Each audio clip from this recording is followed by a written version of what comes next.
you looking at, and how do you kind of improve upon that?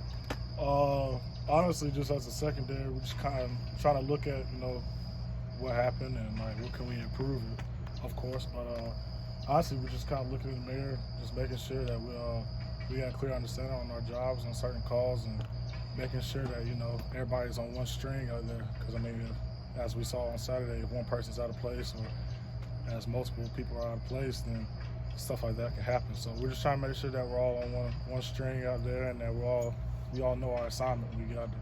Was there anything consistent in that, or was it just kind of a different issue, pretty much every time?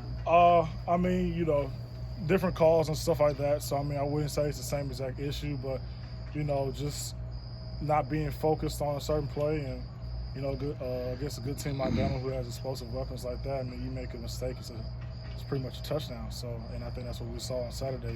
Just small, little mistakes. Nothing major, just little mistakes that they took advantage of, and as we see what happened, they scored on them. So Vanderbilt almost got an SEC win last on Saturday against South Carolina. How do you guys have to avoid something like that, like an upset? Honestly, I don't even look at it as an upset. I think I've been watching film on Vanderbilt, and they're a team that's growing. They're a team that shouldn't be taken lightly. Those guys they play hard every snap. They got some guys that can make some plays, and they're gonna fight for 60 minutes. So we gotta go out there like it's our last. You know what I'm saying? Play every play like it's your last, and make sure that we come out on top.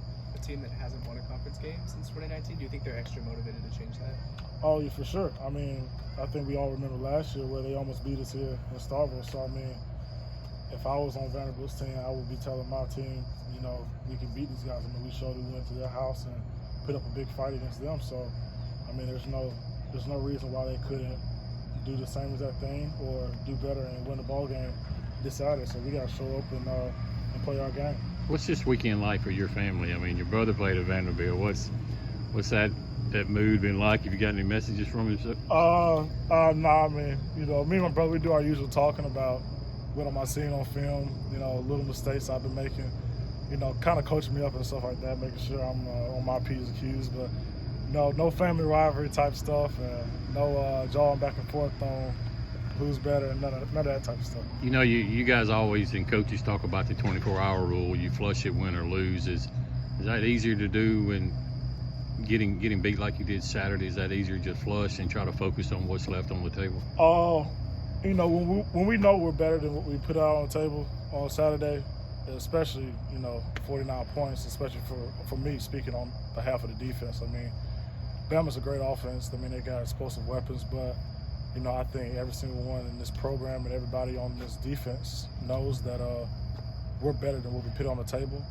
And for somebody to come up to our house and put up 49 points, that's a big shot in the gut. So it's kind of hard to swallow it, but we're playing the SEC.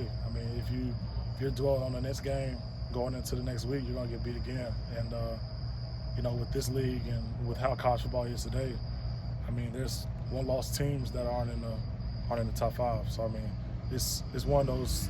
We're in a time where you can't really focus on the past. You kind of have to move on, or you're gonna get beat again.